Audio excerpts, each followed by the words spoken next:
Hello everyone, welcome to digital ভাব। তোমাদের সকলকে ডিজিটাল ভাবে স্বাগত।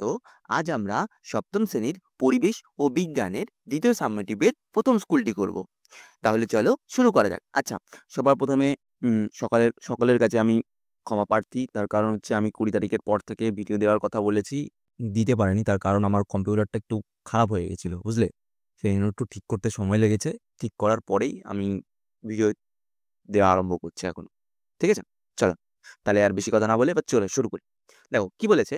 ১ম এ আজ আমাদের আছে ফিজিক্যাল সায়েন্স অর্থাৎ কি? না ভৌতবিজ্ঞান। দেখো ১ম প্রশ্নটা কি বলেছে? যে পুরো বাক্যে উত্তর লিখতে বলেছে। সূচিছিদ্র ক্যামেরার সাহায্যে দেখা যায় ছায়া, প্রতিকৃতি, প্রতিবিম্ব না উপচ্ছায়া? দেখো সূচিছিদ্র ক্যামেরার সাহায্যে দেখা যায়, আমাদের এখানে সঠিক উত্তর হবে কি? না প্রতিকৃতি। নেক্সট প্রশ্ন কি বলেছে দেখো? নেক্সট বলেছে বস্তুকে আলোক উৎসের কাছে নিয়ে গেলে ছায়ার আকার কি হবে? বড় হবে, ছোট হবে, না একই থাকবে, না কিছুই হবে না? দেখো আলোক উৎসের কাছে কোনো বস্তুকে যদি আলোক উৎসের কাছে নিয়ে যায়, ধরো তুমি একটা নিজেই এক্সপেরিমেন্ট করতে পারো। ধরো তোমাদের সবার নিশ্চয়ই ফোন আছে এখন বাড়িতে। এবার ফোনটা ফোনটা ফোনটাকে তুমি হাত থেকে মোটামুটি ১ হাত দূরে রাখবে। ঠিক আছে? একটা হাতকে ফোনের আলোর সামনে রাখবে ঠিকই, কিন্তু ১ হাত দূরে রাখবে। দিয়ে এইবার হাতটাকে আস্তে, আস্তে ফ্ল্যাশের কাছে নিয়ে আসবে। দেখতে পাবে ওই হাতের ছায়াটা দেওয়ালের উপরে গিয়ে পড়বে। দেওয়াল বা যেখানেই তুমি রাখো সেইখানে ছায়াটা পড়বে। এবার এই ছায়াটা কি হবে? যখন দেখবে ফোনের ফ্ল্যাশের কাছ থেকে যদি ছায়াটা হাতটাকে যদি তুমি দূরে নিয়ে যাও, তাহলে দেখবে ছায়াটার আকৃতি আস্তে, আস্তে ছোট হচ্ছে। দেয়ালের মধ্যে যে ছায়াটা পড়বে সেটা ছোট। আর যত একদম ফ্ল্যাশের কাছে নিয়ে আসবে, তত কি হবে? ছায়ার আকৃতিটা বড় হতে শুরু করবে। অর্থাৎ আলোক উৎসের কাছে নিয়ে যাচ্ছি। বুঝতে পেরেছ? সেটা তুমি মোবাইলে ফ্ল্যাশ হতে পারে, টর্চ লাইট হতে পারে, যেকোনো কিছু দিয়ে করতে পারো। ঠিক আছে? তাহলে আমাদের এখানে সঠিক উত্তর কি হবে? আমাদের এখানে সঠিক উত্তর হবে বড় হবে। ঠিক আছে? আলোক উৎসের কাছে নিয়ে গেলে কি হয়? না বড় হয়ে যায় ছায়াটা। নেক্সট কি বলেছে দেখো? যে পরিবেশ বান্ধব শক্তি নয় বায়ু শক্তি, জীবাশ্ম, সৌরশক্তি না জোয়ার-ভাটা শক্তি? দেখো পরিবেশ বান্ধব শক্তি নয়। তার মধ্যে কি? তার মধ্যে এখানে দেখো কি অপশনে কি আছে? বায়ু শক্তি আছে, জীবাশ্ম আছে, সৌরশক্তি আছে আর জোয়ার-ভাটা শক্তি আছে। দেখো পরিবেশ বান্ধব শক্তি নাই বলতে যেটা পরিবেশের ক্ষতি করে।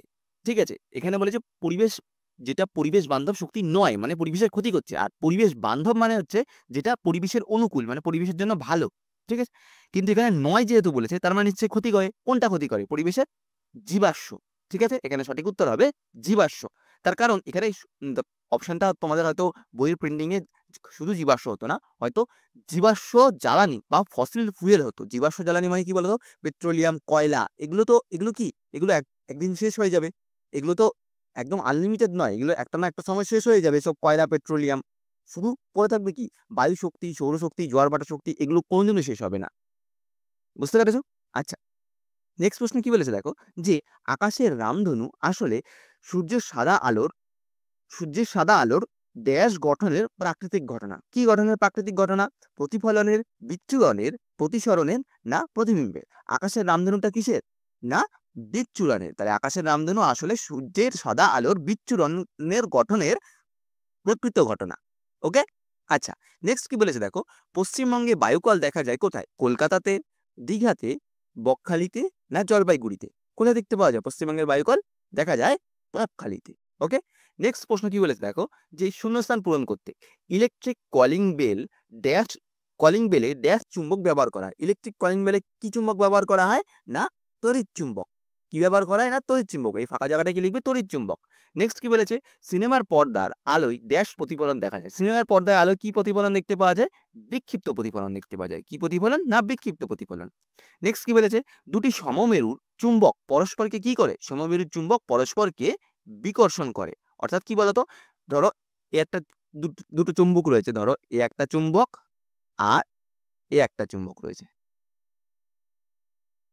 ধরো এটা হচ্ছে নর্থ পোল, এটা হচ্ছে সাউথ পোল। এটা হচ্ছে সাউথ পোল। চুম্বককে কোনো একটা চুম্বককে ভেঙে নেবে, ভেঙে নিয়ে ২ টুকরো করলে দেখবে উত্তর দক্ষিণ মেরু সৃষ্টি হবে। ঠিক আছে? এটা হচ্ছে নর্থ পোল। এবার এইটা সাউথ মানে কি? দক্ষিণ। এই দক্ষিণ আর দক্ষিণ মেরুকে যদি তুমি কাছাকাছি নিয়ে আসো কি হবে? বিকর্ষণ হবে। জোড়া লাগতে চাইবে? লাগবে না।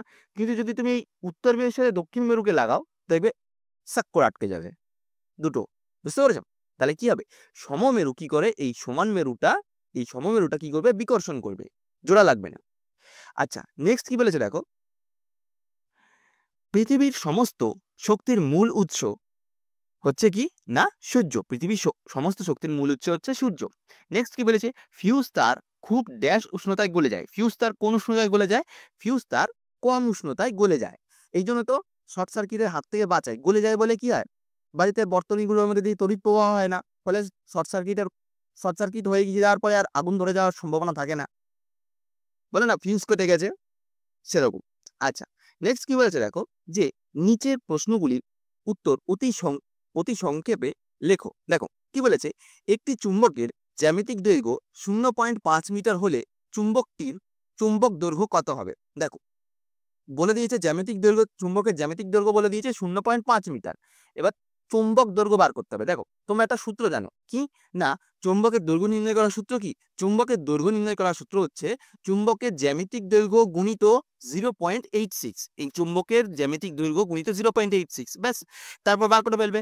আমরা চুম্বকের জ্যামিতিক দৈর্ঘ্য জানি তো কত, 0.5 মিটার। সেটাই 0.5 মিটার ইন্টু 0.86, এই দুটোকে গুণ করবে। গুণ করার পর দেখতে পাবে 0.43 মিটার হচ্ছে চুম্বকের চুম্বক দৈর্ঘ্য বেরোচ্ছে। আমাদের তো তাই বার করতে বলেছে, চুম্বকের চুম্বক দৈর্ঘ্য বার করতে বলেছে, চুম্বকটির চুম্বক দৈর্ঘ্য বার করতে বলেছে।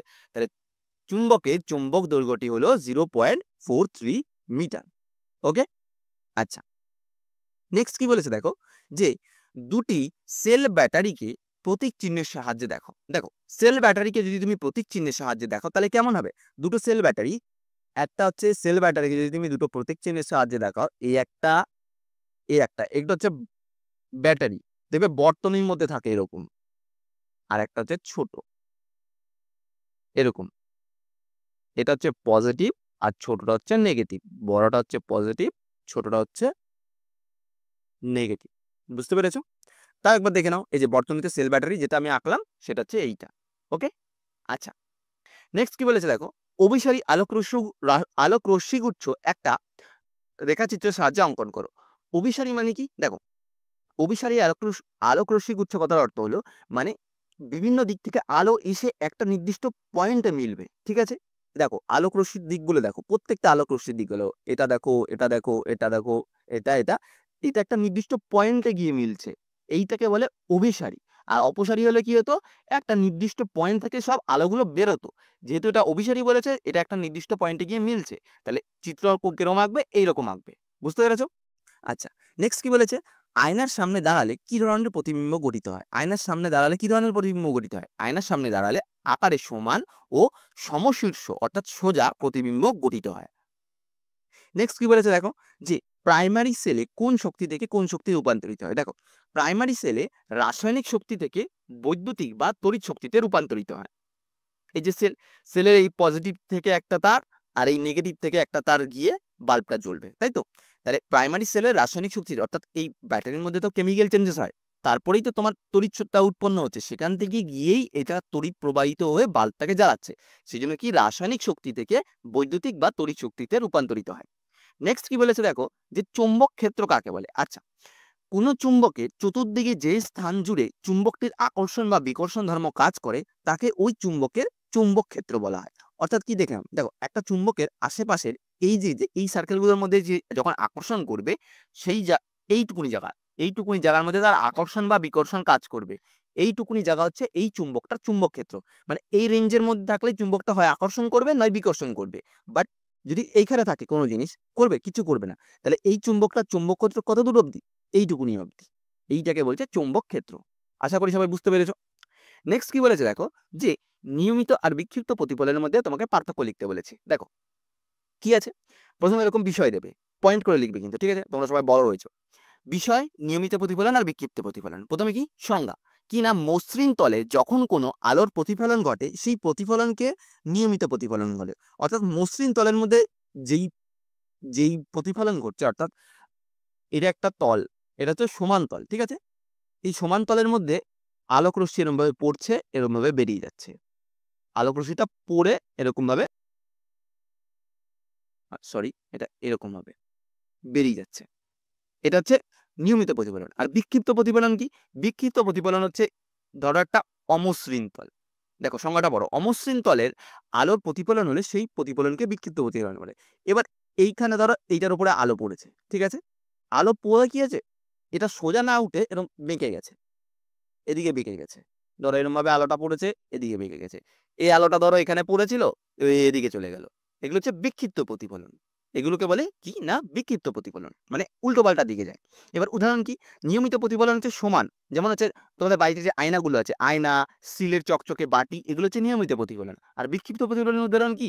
যেমন হচ্ছে ঘরের দেওয়াল, সাদা কাগজ, সিনেমার পর্দা, এগুলো হচ্ছে বিক্ষিপ্ত প্রতিফলন। এই জন্য সিনেমা হলে গিয়ে দেখবে, সিনেমা তুমি যেখান থেকে খুশি সিনেমা মানে দেখো না কেন, পর্দার দিকে তোমার চোখে সমস্ত তুমি সিনেমাটা দেখতে পাবে, অর্থাৎ আলোগুলো দেখতে পাবে।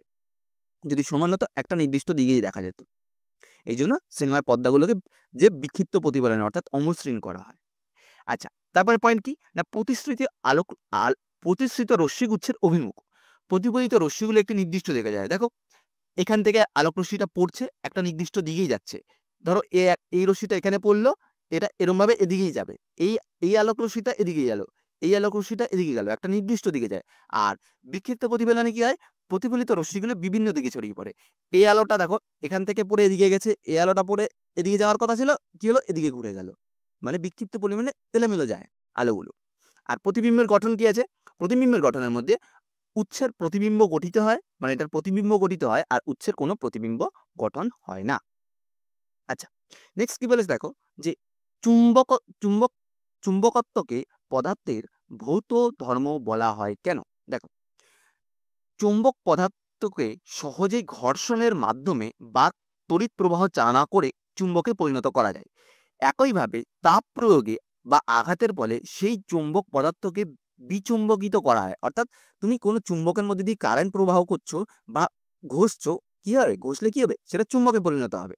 বাট সেই চুম্বকটাকে যদি তুমি তাপ দাও বা আঘাত করো, সে তাহলে তার চুম্বকত্বটা হারিয়ে যাবে, সে তাহলে আর আকর্ষণ করতে পারবে না। অর্থাৎ চুম্বকত্ব পদার্থের একটি অস্থায়ী ধর্ম। এটা কি ধর্ম? এটা একটা অস্থায়ী ধর্ম। এই জন্য পদার্থের ভর, আয়তন, আকার, বর্ণ ইত্যাদির কোনো পরিবর্তন হয় না। এই জন্য চুম্বকটার কি ভর, আকার, আয়তনের বা বর্ণের কোনো পরিবর্তন হয় না। এই জন্য চুম্বকত্বকে পদার্থের কি বলা হয়? ভৌত ধর্ম বলা হয়। যেহেতু কোনো পরিবর্তন হয় না, তাই সেটাকে ভৌত ধর্ম বলা হয়। বুঝতে পেরেছো? দেখো বর্ণালী কাকে বলে? বর্ণালী কাকে বলে? দেখো বর্ণালী দেবে, এরকম হেডিং দেবে, দিয়ে লিখবে সাদা বা যৌগিক আলোর বিচ্ছুরণের ফলে বিভিন্ন বর্ণযুক্ত যে আলোর পটি পাওয়া যায় তাকে কি বলা হয়? বর্ণালী বলা হয়। যেমন কি রংধনু, প্রিজমের মধ্যে দিয়ে সাদা আলোর বিচ্ছুরণের ফলে বর্ণালী গঠিত হয়। দেখে নাও একবার, যে সূর্যের যে আলোটা আসে সেটা কিন্তু সাদাই আলো, সেটা আমাদের বায়ুমণ্ডলের মধ্যে দিয়ে আসলে এইরকম ভাবে হয়। ঠিক প্রিজমের মধ্যে দিয়ে যেরকম পাঠালে সাদা আলো গিয়ে এরকম বিভিন্ন বিভিন্ন রঙে ভেঙে যায়। যেমন এইটা কি বেনি আসহ কলা, একটা আছে না সূর্যের 7টা রং, বেনি আসহ কলা, এরকম 7টা রঙে ভেঙে যায়। বুঝতে পেরেছো? আচ্ছা, নেক্সট কি বলেছে দেখো, যে নির্জল কোষ কি? দেখো নির্জল কোষ কি বলেছে, যে নির্জল কোষ বা ড্রাই সেল বহুল ব্যবহৃত প্রাথমিক কোষগুলির মধ্যে অন্যতম হচ্ছে নির্জল কোষ। এই ব্যবস্থায় জিঙ্কের চোঙাকৃতি একটি খোলকের মধ্যে সক্রিয় উপাদান হিসাবে অ্যামোনিয়াম ক্লোরাইডের সঙ্গে ম্যাঙ্গানিজ ক্লোরাইডের এবং কাঠের গুঁড়ো ও সামান্য পরিমাণ জলের একটি লেই অর্থাৎ পেস্ট ব্যবহার করা হয়। ঠিক আছে? আর আর কি আছে না, লেইটির মধ্যে খারাপভাবে একটি কার্বন দণ্ড ধনাত্মক মেরু ও জিঙ্কের খোলকের তলদেশে কোষটির ঋণাত্মক মেরু হিসেবে কাজ করে। কার্বন দণ্ডটা ধনাত্মক মেরু আর জিঙ্কের খোলকের তলদেশটা কিসে না ঋণাত্মক মেরু হিসেবে কাজ করে। বর্তনীতে সংযুক্ত অবস্থায় সক্রিয় উপাদানগুলির মধ্যে সংগঠিত রাসায়নিক বিক্রিয়ার মাধ্যমে এক্ষেত্রে রাসায়নিক বিক্রিয়ার তড়িৎ শক্তিতে রূপান্তরিত হয়ে থাকে। অর্থাৎ কিচ্ছু না, একটা নির্জল কোষ মানে একটা ব্যাটারি। একটা যেরকম ব্যাটারি হয় না, যেরকম নর্মাল ব্যাটারি দেখতে হয়, এরকম ব্যাটারি। এই ব্যাটারি এই ব্যাটারির এই একটা প্রান্ত আর এই একটা প্রান্ত, ঠিক আছে? এইবার এই উপরের প্রান্তটা কার্বন দণ্ডের, এইটা হচ্ছে উপরেরটা হচ্ছে ধনাত্মক মেরু, আর নিচেরটা হচ্ছে কি বলতো, নিচেরটা হচ্ছে কোষটির ঋণাত্মক মেরু, নিচেরটা হচ্ছে মাইনাস, আর উপরেরটা হচ্ছে কি, উপরেরটা হচ্ছে প্লাস। এবার এই এই ব্যাটারিটার মধ্যে কিচ্ছু না, ব্যাটারিটা কি কি দিয়ে তৈরি? অ্যামোনিয়াম ক্লোরাইড, ম্যাঙ্গানিজ ডাইঅক্সাইড, কাঠের গুঁড়ো, সামান্য পরিমাণ জলের একটা পেস্ট। বুঝতে পেরেছো? সেটাই আর কি রাসায়নিক শক্তি থেকে তড়িৎ শক্তিতে রূপান্তরিত হয়। বুঝতে পেরেছো? আচ্ছা, নেক্সট কি বলেছে দেখো, যে অনুচুম্বক কি আর চুম্বক আবেশ কাকে বলে? অনুচুম্বক কি? দেখো, চুম্বক অণু হলো এমন অণু যেগুলোর চুম্বকত্ব খুবই সামান্য, যেগুলোর চুম্বকত্ব খুবই সামান্য এবং বাহিক্য চুম্বক ক্ষেত্র অপসারিত হলে এরা চুম্বক ধর্ম হারিয়ে ফেলে। মানে এত ছোট ছোট ক্ষুদ্র ক্ষুদ্র চুম্বকত্ব অণু যে বাইরের চুম্বকত্ব যদি ক্ষেত্রটা যদি অপসারণ হয়, অর্থাৎ ক্ষেত্র বলতে কি, খানিক আগে তোমাদেরকে বললাম যে এটা যদি চুম্বক হয়, চুম্বকের ক্ষেত্র হচ্ছে এত বড়, মানে এইটুকুনি রেঞ্জের মধ্যে কিছু থাকলে সে আকর্ষণ করতে পারবে, এর বাইরে পারবে না। কিন্তু অনুচুম্বক তো এত ছোট যে খালি চোখে দেখতেই পাবা না। এগুলোর বাইরে যদি চুম্বকত্ব নাই থাকে তাহলে আর এর চুম্বক ধর্ম তো হারিয়ে যাবে, তাহলে এটা সেটা নিশ্চয়ই চুম্বকের মধ্যে পড়বে না। এখন কি বলেছে দেখো, এক কথায় বলা যায় যে অণুচুম্বক হলো একটি বিশেষ ধরনের অণু যা আণবিক স্তরে চুম্বকীয় বৈশিষ্ট্য দেখায়, মানে আরো ক্ষুদ্র স্তরে সেটা চুম্বকীয় বৈশিষ্ট্য দেখায়। দেখো, এবার কি বলেছে, চুম্বক আবেশ কাকে বলে? চুম্বক আবেশ কাকে বলে? কোনো চুম্বক পদার্থকে একটি শক্তিশালী চুম্বকের কাছে আনলে বা তার সঙ্গে স্পর্শ করালে চুম্বক পদার্থটি সাময়িকভাবে চুম্বকে পরিণত হয়। এই ঘটনাকে চুম্বক আবেশ বলা হয়। একটা চুম্বক পদার্থকে একটি শক্তিশালী চুম্বকের কাছে বা আনলে বা স্পর্শ করলে সেটা চুম্বকের মতন আকর্ষণ মানে কাজ করে। অর্থাৎ কি বলতো, একটা বড় দেখবা রেডিওর একটা বড় চুম্বক নেবা, ঠিক আছে? আর গোল পাড়া বড় চুম্বক থাকে, সেইটাকে একটা পেরেকের মধ্যে লাগাবা, বা পেরেক বা একটা স্টিল বলছি, মানে একটা কোনো লোহার পাতের সাথে লাগাবা। তাহলে কি হলো, সেই পাতটা সেই পাতটা চুম্বকে পরিণত। এবার ওই পাত্রের মধ্যে ছোট ছোট পিন লাগানোর চেষ্টা করবা, দেখবে ওই পাতের মধ্যেও পিনটা লেগে যাচ্ছে। অর্থাৎ সেই বড় চুম্বকটার আকর্ষণ, উম বড় চুম্বকটার চুম্বকত্বের জন্য ওই প্লেটখানা বা পেরেকখানা চুম্বকে পরিণত হচ্ছে। আবার সেই পেরেক বা ওই পাতটার সাথে চুম্বক লাগালে দেখবে আবার আরেকটা চুম্বকে পরিণত হচ্ছে। অর্থাৎ ৩ টে সার্কেল হচ্ছে। আমি দেখো, এটা ধরো বড় রেডিও চুম্বক। এই চুম্বকটার মধ্যে আমি কি করছি, এই চুম্বকটার সাথে আমি এখানে একটা পেরেক দিচ্ছি। ধরো এই একটা পেরেক লেগে রয়েছে এটার মধ্যে। তাহলে এইটা ফার্স্টে চুম্বক ছিল। এইটার কাছে স্পর্শ করলাম, এটাও চুম্বকে পরিণত হলো। এবার তুমি যখন দেখবা কি করে এটা চুম্বকে পরিণত হলো বুঝবা, তখন আরেকটা পেরেক নিয়ে এসে যখন তুমি এটার মধ্যে লাগাবা, তখন দেখবে এই পেরেকটাও এখানে লেগে গেছে। বুঝতে পেরেছো? তখন বুঝবে না যে এটার মধ্যে চুম্বক আবেশ কাজ করছে। বুঝতে পেরেছো? দেখো, চুম্বকটি সরিয়ে নিলে চুম্বকত্বটাই নষ্ট হয়ে যায়। এই মেইন চুম্বকটা যদি তুমি সরিয়ে নাও, তখন আর এই দুটো চুম্বকের চুম্বকত্বটা হারিয়ে যাবে। বুঝতে পেরেছো? আচ্ছা, নেক্সট কি বলেছে দেখো, জৈব শক্তি কাকে বলে এবং পরিবেশ বান্ধব শক্তির প্রয়োজনীয়তা লেখো। জৈব শক্তি কাকে বলে? জৈব শক্তি হলো জীবন্ত বা মৃতদেহ, মূলত উদ্ভিদ থেকে প্রাপ্ত শক্তি উৎস, যা বিশেষ পর্যায়ক্রমিক জীবাণু দ্বারা বিয়োজিত হয়ে তৈরি হয়। এটি একটি নবীকরণযোগ্য শক্তি যা বিভিন্ন উপায়ে তাপ বিদ্যুৎ এবং তরল জ্বালানি হিসেবে ব্যবহার করা যেতে পারে। পরিবেশ বান্ধব শক্তির প্রয়োজনীয়তা দেখো কি বলেছে, পরিবেশ বান্ধব শক্তির প্রয়োজনীয়তা হচ্ছে জীবজগতে অপেক্ষাকৃত কম ক্ষতি সাধন করে।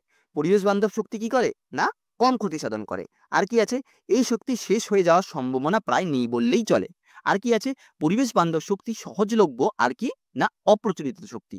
অপ্রচলিত শক্তি কতটা অর্থ হলো যেটা ফুরাবে না, জীবনে কোনোদিনও ফুরাবে না, যেমন সৌরশক্তি, বায়ু শক্তি, জোয়ার ভাটা শক্তি, এগুলো কোনোদিনও শেষ হবে না। বুঝতে পেরেছো?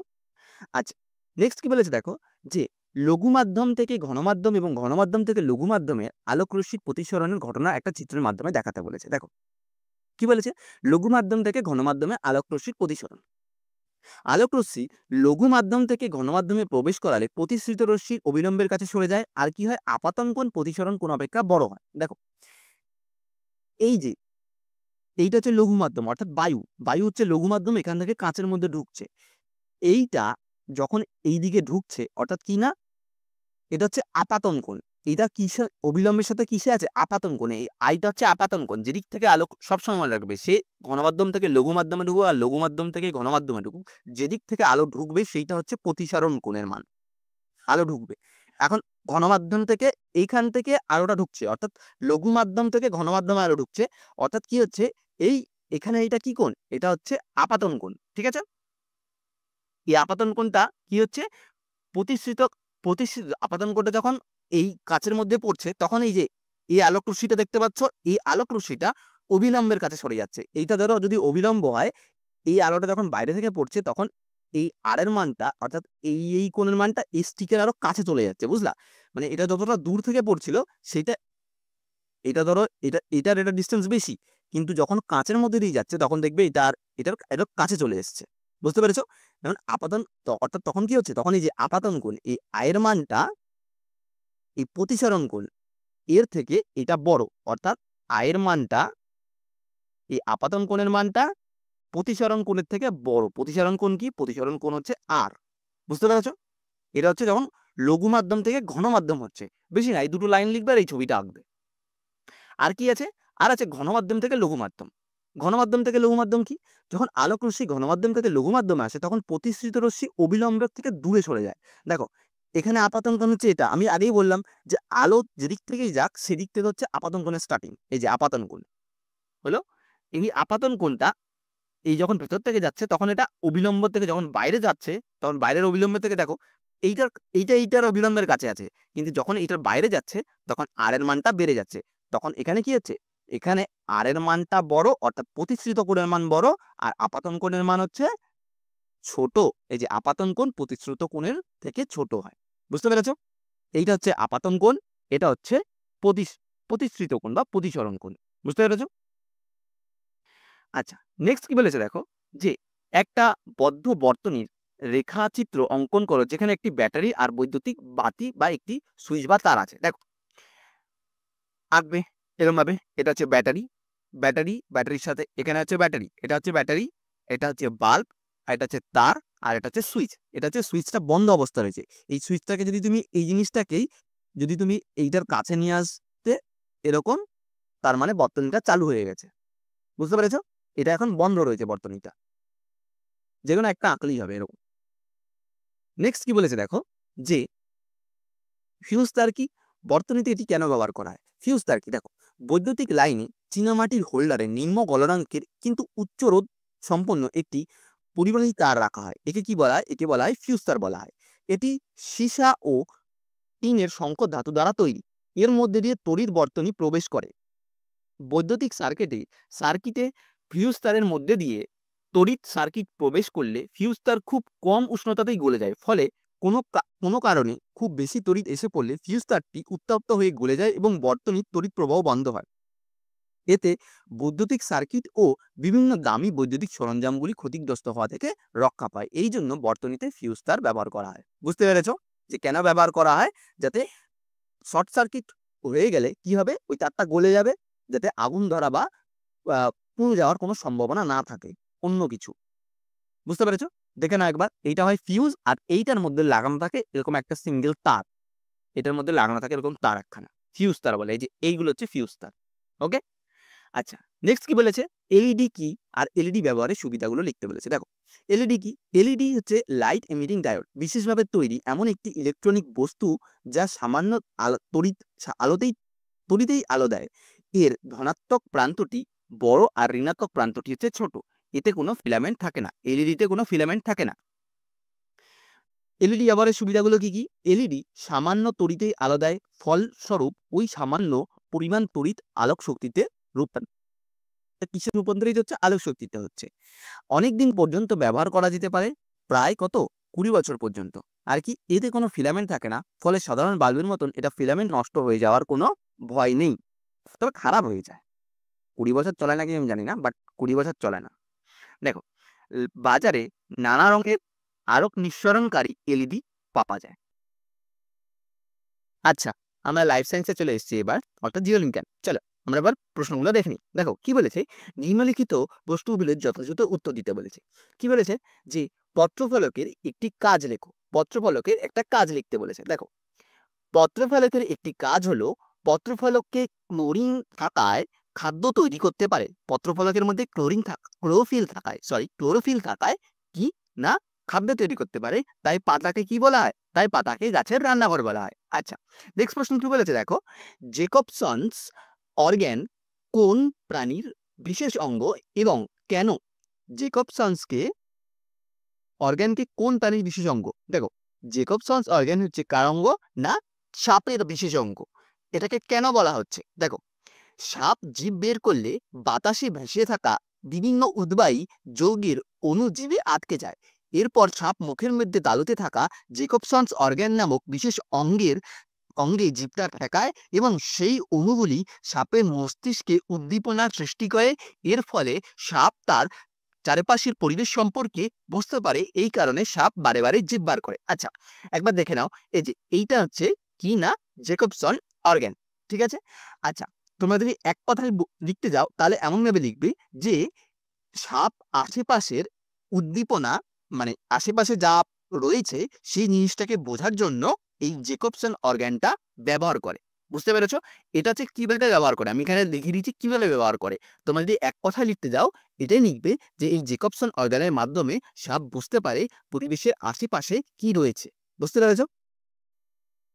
আচ্ছা, নেক্সট প্রশ্ন চলে যাই। দেখো, গাছের গুড়ি থেকে পরিবেশ দূষিত হয় কিনা কিভাবে বুঝবে? দেখো, গাছের গুঁড়ি থেকে পরিবেশ দূষিত হয় কিনা তা বোঝা যায় গাছ অনেকদিন পরিবেশে থাকলে গাছের উপরে সবুজ সবুজ ছোপ পেরে যায়, সেইগুলোকে কি বলা হয়? সেইগুলোকে বলা হয় লাইকেন। এবার বাতাসে দূষণ মুক্ত থাকলে লাইকেনের রং সবুজ থাকে। বাতাসে বেশি বাতাস বেশি দূষিত হলে লাইকেনের রং বদলে খয়েরি হয়ে যায়। দেখো, প্রথমে যখন এগুলো হচ্ছে লাইকেন, গাছের মধ্যে এমনি জন্মায়। এবার যখন বাতাসটা দূষিত হয়ে যায় তখন লাইকেনের রং এইরকম হয়ে যায়, অনেকটা খয়েরি খয়েরি টাইপের হয়ে যায়। তখন বুঝতে পারবে যে বাতাসটা দূষিত হয়েছে। ঠিক আছে? আচ্ছা, নেক্সট কি হয়েছে দেখো, ওআরএস এর সম্পূর্ণ নাম কি? ওআরএস এর সম্পূর্ণ নাম হলো ওরাল রিহাইড্রেশন সলিউশন। বাংলায় লিখলেও কোনো অসুবিধা নেই। ঠিক আছে? নেক্সট কি বলেছে দেখো, যে পাখির দ্বারা পরাগ মিলন হয় এমন দুটি উদ্ভিদ এর উদাহরণ দিতে বলেছে। দেখো, পাখির দ্বারা পরাগ মিলন হয় এমন দুটি উদ্ভিদের উদাহরণ হচ্ছে কি না, পলাশ আর কি না, শিমুল। ঠিক আছে? দেখে না একবার যে পলাশ গাছ কেমন দেখতে হয়। এটা হচ্ছে পলাশ গাছ আর এটা হচ্ছে পলাশ গাছের ফুল। অনেকটা দেখবে যাদের বাড়িতে বকফুল বা বকফুল গাছ দেখেছো, অনেকটা দেখতে বকফুলের মতন দেখতে এটা, এই ফুলগুলো। আচ্ছা, নেক্সট প্রশ্ন কি বলেছে দেখো, যে অষ্টমিক মূল কাকে বলে উদাহরণ দিতে বলেছে। দেখো, অষ্টমিক মূল কাকে বলে এরকম নির্ভেদ হেডিং দেবে। যে সকল গাছের কোনো প্রধান মূল নেই তাদের কাণ্ডের গোড়া থেকে অনেকগুলি মূল একসঙ্গে গোছা করে বের হয়, কখনো কখনো পাতা বা কাণ্ড থেকেও মূল বের হয়, এইরকম মূলকে কি বলা হয়? অস্তনিক মূল। ঠিক আছে? প্রথমে সংজ্ঞা দেবে, তারপর হচ্ছে উদাহরণ। কি না, ধান, পাথরকুচি বা ঘাসের এই ধরনের মূল দেখতে পাওয়া যায়। ঘাস দেখবে, দেখতে হবে ঘাসের কিন্তু কোনো প্রধান মূল নেই। যেমন আম গাছের, কাঁঠাল গাছের এগুলোর একটা করে প্রধান মূল থাকে, কিন্তু ঘাসের কোনো প্রধান মূল নেই। ঘাসকে তুলে দেখবে তলায় গুচ্ছ আকারে রয়েছে, দেখবে অনেক ছোট ছোট ছোট ছোট সুতোর মূল রয়েছে, এগুলোকে বলা হয় অস্থানিক মূল। ঠিক আছে? এমন ঘাসেরও আছে, ধানেরও আছে, পাথরকুচি গাছেরও আছে। নেক্সট প্রশ্ন কি বলেছে দেখো, যে শূন্যস্থান পূরণ করতে মূলের ডগার টুপির মতন অংশটা হলো কি? এই ফাঁকা স্থানে কি হবে? মূলের ডগার টুপির মতন অংশটা হচ্ছে মূলত্র। ঠিক আছে? নেক্সট কি বলেছে, ফুলের ড্যাশ অংশ ফলে এবং ড্যাশ অংশ বীজে পরিণত হয়। ফুলের কোন অংশ ফলে? ফুলের ডিম্বাশয়। ফুলের ডিম্বাশয় ফলে, ডিম্বাশয় বা গর্ভাশয় ফলে, এই জায়গাটা ডিম্বাশয় বা গর্ভাশয় লিখবে। আর এবং ডিম্বক, এই ডিম্বকটা লিখবে এইখানে, ডিম্বক অংশটা বীজে পরিণত হয়। বুঝতে পেরেছো? আচ্ছা, নেক্সট প্রশ্ন কি বলেছে দেখো, বদ্ধ নর্দমা বা সেপ্টিক ট্যাঙ্কে যে বিষাক্ত গ্যাস জমে তা হলো কি? তা হলো হাইড্রোজেন সালফাইড, H2S, সংকেত হচ্ছে H2S। নেক্সট প্রশ্ন কি বলেছে, একটি গুচ্ছিত ফলের উদাহরণ দিতে বলেছে। একটি গুচ্ছিত ফলের উদাহরণ কি? একটি গুচ্ছিত ফলের উদাহরণ হচ্ছে আতা আর আনারস। ঠিক আছে? এই যে আতা আর আনারস হচ্ছে গুচ্ছিত ফলের উদাহরণ।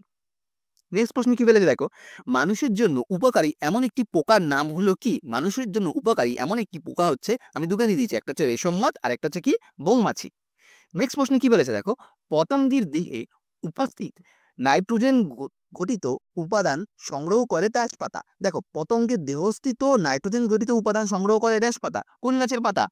বলো তো, কোন গাছ পতঙ্গ খায়? যেমন আছে আহ সম্ভবত মানে সূর্য শিশির, তারপর হচ্ছে কলসপত্রী। কলসপত্রী, আমি এখানে তোমাদেরকে কলসপত্রী লিখেছি। ঠিক আছে? একবার দেখে নাও কলসপত্রী গাছ কেমন। এই যে এরকম দেখতে হয় কলসপত্রী গাছটা। ঠিক আছে? এখান দিয়ে পোকা, এখান দিয়ে একটা মানে খুব মিষ্টি মধুর গন্ধ ছাড়ে। পোকাগুলো এসে এখানে বসে, ভেতরে যায়, ব্যাস এই পাতার মুখটা দেখছে এটা বন্ধ হয়ে যায়, তখন পাতাটা ভেতরে গিয়ে এই পোকাটা ভেতরে যায় আর মরে যায়, সেখান থেকে নাইট্রোজেন সংগ্রহ করে। নেক্সট প্রশ্ন কি বলেছে দেখো, যে নিম্নলিখিত প্রশ্নগুলো যথাযথ উত্তর দিতে বলেছে। কি না, একটা আদর্শ মূলের কয়টি অংশ আর কি কি? আচ্ছা, এই প্রশ্নগুলো একটু বড়, অর্থাৎ 2 নম্বরের প্রশ্ন। তো তোমরা কি করবে বলো তো, একটুখানি হালকা ব্যাখ্যা দেবে আর একটা ছবি আঁকবে।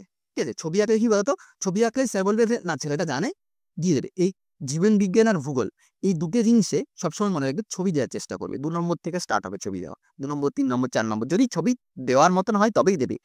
কঠিন ছবি দেওয়ার প্রয়োজন নেই। ওকে? দেখো, আদর্শ মূলের কয়টি অংশ? আদর্শ মূলের 4টি অংশ। কি কি? যথা, এক হচ্ছে স্থায়ী, দ্বিতীয় হচ্ছে মূল্যম অঞ্চল, 3 নম্বর হচ্ছে বর্ধনশীল অঞ্চল, 4 নম্বর হচ্ছে মূলত্র অঞ্চল। এবার দেখিনি আমরা ছবির মধ্যে, এইটা হচ্ছে স্থায়ী অঞ্চল, মূল রেম অঞ্চলে যে গুচ্ছাকারে যেরকম থাকে সেটা হচ্ছে মূল রোম অঞ্চল, এটা হচ্ছে মূল রোমের পরে থাকে বর্ধনশীল অঞ্চল, আর তারপরে যে ডগার মধ্যে যে টুপির মতন অংশটা থাকে সেটাকে বলা হয় মূলত্র। বুঝতে পেরেছো? এই ছবিটা এঁকে দেবে। এই যে এখানে যে গুচ্ছাকার রয়েছে এত বেশি আঁকতে হবে না, কয়েকটা জাস্ট বুঝিয়ে দিলে মানে বোঝাতে পারলেই হবে ছবিটা, ঠিক আছে? একবারে যে একদম হুবহু হতে হবে এমন নয়। নেক্সট কি বলেছে দেখো, যে ফেরেমন কি, ইঁচড়কে কেন যৌগিক ফল বলা হয় বলে। দেখো ফেরোমন কি, ফেরোমন হলো প্রাণী দেহে নিঃসৃত যে রাসায়নিক উদ্বায়ী পদার্থ বাতাসে মিশে যায় এবং নিজ প্রজাতির প্রাণীদের মধ্যে সংযোগ স্থাপনে সাহায্য করে, তাকে বলা হয় ফেরোমন। ওকে, আচ্ছা নেক্সট কি বলেছে, ইঁচড়কে কেন যৌগিক ফল বলে। আচ্ছা তার আগে ফেরোমন সম্পর্কে জেনে নাও। ফেরোমন কি বলতো, এমন একটা মানে ফেরোমন হচ্ছে এমন একটা উদ্ভিদ, যেমন হচ্ছে কর্পূর একটা উদ্বায়ী পদার্থ, যেমন একটু দূরে রাখবে তা ধরে কর্পূরের গন্ধ নাকে আসছে। ফেরোমন হচ্ছে মেল বা কীট পতঙ্গ, ফিমেল এসব দেখে ওদের দেহ থেকে ফেরোমন নিঃসৃত হয়, এক ধরনের সেন্ট বেরোয় যা মেল ফিমেলকে অ্যাট্রাক্ট করে। বুঝতে পেরেছো? আচ্ছা নেক্সট কি বলেছে, যে এঁচড়কে কেন যৌগিক ফল বলে। দেখো এঁচড়কে যৌগিক ফল বলার কারণ হলো এই ফলের একটাই বোটা থাকে, অনেকগুলো অংশ থাকে যেগুলোকে আলাদা করা যায় না, প্রতিটি অংশে একটি করে বীজ থাকে। এই ফল গঠনের সময় পুষ্পমাঞ্জরি একটি ফলে পরিণত হয়, অর্থাৎ পুষ্পমাঞ্জরি সব ফুলের ডিম্বাশয়গুলি মিলে একটি ফল উৎপন্ন করে। বুঝতে পেরেছো? সব ডিম্বাশয় মিলে একটাই ফল উৎপন্ন করে। যেমন কি এঁচড়, তাই তো? এঁচড়কে কাটলেই দেখবে প্রচুর ভেতরে অনেকগুলো করে বীজ আছে, প্রত্যেকটা অংশে একটি করে বীজ আছে, ঠিক আছে? আর এঁচড়ের বোটা কটা হয়? একটাই বোটা, তাই তো? আচ্ছা নেক্সট প্রশ্ন কি বলেছে দেখো, যে পার্থক্য লিখতে বলেছে, তাই তো? আচ্ছা না, নেক্সট বলেছে যে একটি আদর্শ ফুলের পুংকেশর এবং গর্ভকোষের বিভিন্ন অংশগুলোর নাম লিখতে বলেছে। নাম তো লিখবেই, প্লাস ছবি দিয়ে দেবে। দেখো আদর্শ ফুলের পুংকেশর দুটো অংশ, একটা হচ্ছে পরাগধানী আর একটা হচ্ছে পুংদণ্ড। এরকম ভাবে পুংকেশরের ছবি আঁকবে, একে পরাগধানী আর পুংদণ্ডটা দেখিয়ে দেবে, কোটান ছবি নয় এগুলো।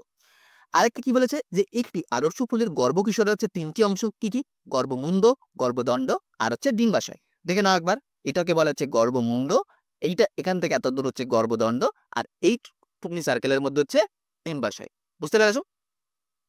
আচ্ছা নেক্সট প্রশ্ন কি রয়েছে দেখো, যে পার্থক্য লিখতে বলেছে। তোমাদের এখানে চারটে পার্থক্য আছে, মৃদবেদী অঙ্কুরোদ্গম আর মৃদবর্তী অঙ্কুরোদ্গমের মধ্যে পার্থক্য। দেখো মৃদবেদী অঙ্কুর ও মৃদবর্তী অঙ্কুরোদ্গমের মধ্যে পার্থক্য এরকম ভাবে লিখবে। বিষয় মৃদভেদী অঙ্কুরোদ্গম আর মৃদবর্তী অঙ্কুরোদ্গম।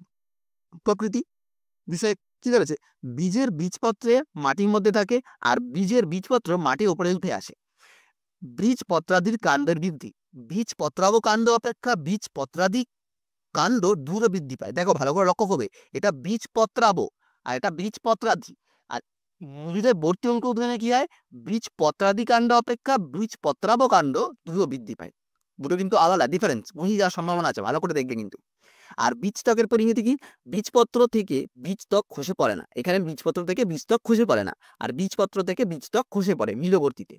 বৃদ্ধির হার ভ্রূণমূল আর ভ্রূণমুকুল ও ভ্রূণমূলের বৃদ্ধির হার সমান, আর প্রাথমিকভাবে ভ্রূণমুকুলের তুলনায় ভ্রূণমূলের বৃদ্ধির হার বেশি। উদাহরণ কি, ছোলা, ধান, গম প্রভৃতি। আর মৃদবর্তী অঙ্কুরোদ্গমের মধ্যে কি, তুলো আছে, কুমড়ো আছে প্রভৃতি। ওকে, আচ্ছা নেক্সট পার্থক্য কি বলেছে, স্বপরাগযোগ আর ইতর পরাগযোগ। দেখো স্বপরাগযোগ আর ইতর পরাগযোগের মধ্যে পার্থক্যগুলো কি, বিষয় স্বপরাগযোগ আর ইতর পরাগযোগ। দেখো বাহক, বাহকের উপর, এরা বাহকের উপর নির্ভরশীল নয়, অর্থাৎ কি বলতো, মানে এরা নিজেরাই নিজেরাই পরাগমিলন করতে পারে স্বপরাগযোগে। আর ইতর পরাগযোগে কি হয় না, বাহকের প্রয়োজন হয়। যেমন আমাদের শরীরে রক্ত, মশা যেমন আমাদের শরীরে রক্ত, মশাকে কি বলা হয়, বাহক বলা হয়, কারণ মশা আমাদের শরীর থেকে রক্ত নিয়ে গিয়ে আবার অন্য একজনের শরীরে গিয়ে বসে, এরকম ভাবেই তো ম্যালেরিয়া, ডেঙ্গু এইসব ভাবেই তো ছড়ায়। ঠিক তেমনই এই উদ্ভিদের মধ্যে কি হয় বলতো, মৌমাছি প্রজাপতি এইগুলোর পরাগমিলন ঘটাতে সাহায্য করে ইতর পরাগযোগে। এই জন্য লক্ষ্য করবে, উদাহরণ দেখো সর্ষে, কুমড়া, মূলো, এগুলো হচ্ছে স্বপরাগযোগ, এগুলো নিজে নিজে হয়ে যায়। বাট ইতর পরাগযোগের জন্য দেখো আতা, আকন্দ, চাপা, সূর্যমুখী, এগুলোর জন্য কিন্তু মৌমাছি, প্রজাপতি এইসবের প্রয়োজন হয়। বুঝতে পেরেছো? কারণ এগুলোর মধু খেতে গেলে কি হবে, এইসব ফুলের তখন হাতে পায়ে রোম লেগে যাবে, সেটা গিয়ে ছেলে ফুলটা গিয়ে মেয়ে ফুলে বসবে, মেয়ে ফুলের মধ্যে দিয়ে গিয়ে ছেলে ফুলে বসবে, এরকম ভাবে পরাগমিলন হয়। ঠিক আছে, আচ্ছা দেখো নেক্সট পয়েন্ট কি বলেছিল, পরাগরেণু অপচয়। স্বপরাগযোগে কি হয়, অপচয় কম হয়, আর ইতর পরাগযোগে বেশি হয়। তার কারণ কি, মেল থেকে ফিমেলে যেতে গেলে পরাগরেণুগুলো ট্রান্সফার করতে গেলে রাস্তার মধ্যে কত পরে নষ্ট হবে, তাই তো? তাই এটা অপচয়টা বেশি হয়। নতুন বৈশিষ্ট্য সন্নিবিশেষ কি না, স্বপরাগযোগে ঘটে না আর ইতর পরাগযোগে ঘটে। প্রক্রিয়া নিশ্চয়তা, এটি একটি অধিকার দ্বারা নিশ্চিত প্রক্রিয়া, মানে এটা হবেই। আর ইটার পরে এটি অনিশ্চিত প্রক্রিয়া, এটা নাও হতে পারে। বুঝতে পেরেছো? নেক্সট কি বলেছে দেখো, যে ব্যাপন আর অভিশ্রবণ। দেখো ব্যাপন আর অভিশ্রবণের পার্থক্যগুলো বিষয়। ব্যাপন আর অভিশ্রবণ, সংশ্লিষ্ট দ্রবণের প্রকৃতি সীমাবদ্ধতা। ব্যাপনের সীমাবদ্ধতা নেই, দ্রবণের প্রকৃতি ভিন্ন হলেও ব্যাপন হতে পারে। আর অভিশ্রবণ কি বলেছে, সীমাবদ্ধতা আছে, কেবলমাত্র দুটি তরলের মধ্যেই অভিশ্রবণ ঘটে। ঠিক আছে, এটা দুটো তরলের মধ্যেই হয় শুধু। অর্ধবেদ্য পর্দার প্রয়োজনীয়তা, ব্যাপনে প্রয়োজন নেই আর অভিশ্রবণে অর্ধবেদ্য পর্দার প্রয়োজন। আর বিষয়ের মধ্যে কি আছে না, সঞ্চালনশীল অণু, দ্রাবক ও দ্রাবকের মধ্যে উভয়ের মধ্যে ব্যাপন আছে। আর অভিশ্রবণে কেবলমাত্র দ্রাবকের অণুর প্রয়োজন। ঠিক আছে, আর সঞ্চালনের অভিমুখ অর্থাৎ কি, মানে কোন মাধ্যম থেকে কোন মাধ্যমে যায়, এটা কিন্তু ভালো করে লক্ষ্য করবে, এটা কিন্তু মেন ইম্পর্টেন্ট জিনিস। ব্যাপনে কি হয়, অধিকতর অঞ্চল থেকে লঘু অঞ্চলে যায়, মানে ঘন মাধ্যম থেকে লঘু মাধ্যমের দিকে যায়। আর অভিশ্রবণে কি হয়, লঘু মাধ্যম থেকে অর্থাৎ লঘু ঘনত্বর অঞ্চল থেকে অধিক ঘনত্ব অর্থাৎ লঘু থেকে ঘনর দিকে যায়। এটা কিন্তু খুব ভুলে যায়, এটা লক্ষ্য রাখবে। ব্যাপনে কি হয়, ঘন থেকে লঘু, আর অভিশ্রবণে হয় কি, লঘু থেকে ঘন। ঠিক আছে, আচ্ছা নেক্সট পয়েন্ট কি বলেছে দেখো, একক পত্র এবং যৌগিক পত্রের মধ্যে পার্থক্য লিখতে বলেছে। দেখো একক পত্র আর যৌগিক পত্রের মধ্যে পার্থক্য বিষয়, একক পত্র আর যৌগিক পত্র। একক পত্রের মধ্যে কি বলেছে, অখণ্ড বা আংশিক খণ্ডিত পত্রফলক বর্তমান। আর যৌগিক পত্র কি বলেছে, ফলকটি গভীরভাবে খণ্ডিত হয়ে দুই বা তার বেশি পত্রফলক গঠন করে এবং পত্রকের অক্ষের পাশে শীর্ষ যুক্ত থাকে। অর্থাৎ কি বলতো, যেমন একক পত্রের উদাহরণ কি, একক পত্রের উদাহরণ তুমি একটা লেখাই আছে এখানে, একক পত্রের হচ্ছে আম পাতা, একটাই পাতা, আম গাছের দেখবে ডালের মধ্যে একটাই পাতা। আর তেঁতুল পাতার একটা পাতা নয়, তুমি দেখলে একটা শিরা গেছে, তার মধ্যে দিয়ে আরো চার পাতা ছোট ছোট ছোট ছোট ছোট ছোট দু সাইডে ছবি, যেমন লেম্বু গাছের পাতা ছড়ায়, লেম্বু গাছ, তারপরে মেহগনি গাছের পাতা দেখবে একটা ডান্নার মধ্যে থেকে সাইডে সাইডে সাইডে সাইডে পাতা বেরিয়ে রয়েছে। এইগুলো হচ্ছে যৌগিক পত্র, যেগুলোর মধ্যে বেশি থাকে। আর কাক্ষিক মুকুল বৈশিষ্ট্য কি না, পত্রফলকের কক্ষে কাক্ষিক মুকুল থাকে। আর যৌগিক, এটা যৌগিক হবে, ওকে, এটা একটু প্রিন্টিং মিস্টেক হয়ে গেছে। যৌগিক পত্রের কক্ষে কাক্ষিক মুকুল থাকলেও পত্রফলকের কক্ষে কাক্ষিক মুকুল উৎপন্ন হয় না। বুঝতে পেরেছো? উদাহরণটা দেখে নেবে। নেক্সট কি বলেছে দেখো, যে নিম্নলিখিত যেগুলো একটা প্রশ্ন উত্তর দিতে বলেছে। কি বলেছে, একটি চিহ্নিত চিত্র অঙ্কন করে আমের গঠনের বিভিন্ন অংশগুলো চিহ্নিত করতে পারছে। প্রথমে একটু ডিটেলস দেবে, তারপর ছবিটা আঁকবে, একটু বেশি না, হালকা লিখবে। দেখো কি লিখবে, আম আম একটি রসালো ফল, যার দুটো অংশ কি না, ফলত্বক আর বীজ। ঠিক আছে, ফলত্বক কি, ফলত্বকের মধ্যে আবরণের সৃষ্টি হয় এবং ফলত্বক রসালো শ্বাসযুক্ত হয়। ডিম্বাশয়ের আবরণ থেকেই ফলত্বকের সৃষ্টি হয়। ফলত্বকের তিনটি অংশে বিভক্ত থাকে, একটা হচ্ছে বহিত্বক, একটা মধ্যত্বক, একটা হচ্ছে অন্তত্বক। ঠিক আছে, আর দ্বিতীয় পয়েন্টে কি ছিল, বীজ। আমের ত্বকের আটির মধ্যে বীজটি অবস্থিত থাকে। বীজটির আকৃতি ডিম্বাকার, কিন্তু পাশের দিকটা কিছুটা চ্যাপ্টা হয়। বীজত্বকের দুটো স্থূল বীজপত্র ভ্রূণাক্ষ, বীজপত্র আর ভ্রূণাক্ষ নিয়ে জড়িত। ঠিক আছে, এবার ছবিতে আঁকবে, এরকম ভাবে একটা আমের ছবি আঁকবে, এরকম লেয়ার আঁকবে, একটা দুটো তিনটে। ঠিক আছে, বাইরেরটা হচ্ছে বহিত্বক, ভেতরে এই মধ্যস্থকটা, এইটাই আমরা খাই, এটাই হচ্ছে রসালো শ্বাসের অংশ। বুঝতে পেরেছো, এইটা আমরা খাই। আর ভেতরে এই অন্তত্বক, এটাকে বলে অন্তত্বক, এই অন্তত্বকটাই হচ্ছে বীজ। ঠিক আছে, এই অন্তত্বকের মধ্যেই থাকে বীজ। বুঝতে পেরেছো? আচ্ছা নেক্সট কি আছে, নেক্সট তোমাদের আছে যে একটি আদর্শ পাতার চিত্র অঙ্কন করে বিভিন্ন অংশগুলি চিহ্নিত করো। দেখো একটা আদর্শ পাতা আসবে, এরকম ভাবে একটা পাতা আসবে। ঠিক আছে, একদম যে এখানে কতগুলো করে দেওয়া আছে, এতগুলো দেওয়ার প্রয়োজনে, এদিকে 5টা সিধা কাটবে, এদিকে 5টা কাটবে। ঠিক আছে, এদিকে 5টা আর এদিকে 5টা কাটবে, ব্যাস তাহলেই হবে। প্রথমে এইটুকু, এই ডগাটা হচ্ছে পত্রাগ্র। ঠিক আছে, মানে পাতার আগা। তারপর হচ্ছে এটা হচ্ছে পাতার কিনারা, সাইড ওগুলোকে বলা হয় পাতার কিনারা। এগুলো তোমরা বলে বোঝাতে হয় না। পাতার শিরা উপশিরা, এগুলো হচ্ছে উপশিরা। দেখো এইটা হচ্ছে মেন শিরা। ঠিক আছে, এইটা হচ্ছে শিরা, মেন শিরা অর্থাৎ শাখা শিরা বলে। আর এগুলো হচ্ছে উপশিরা, মানে এগুলো থেকে বেরিয়েছে যেগুলো, সেগুলো হচ্ছে উপশিরা। এইটা হচ্ছে শাখা শিরা, যে এখানে শাখা শিরা আছে। এটা হচ্ছে মধ্যশিরা, যে মাঝখান দিয়ে যেটা গেছে একদম পাতাল, এটা হচ্ছে মধ্যশিরা। এটা হচ্ছে পত্রবেন্ত, তারপর হচ্ছে উপপত্র, আর হচ্ছে পত্রমূল। বুঝতে পেরেছো? আচ্ছা, তাহলে আশা করি সবার হয়েছে। চলো তাহলে আবার দেখা হবে নেক্সট ভিডিওতে।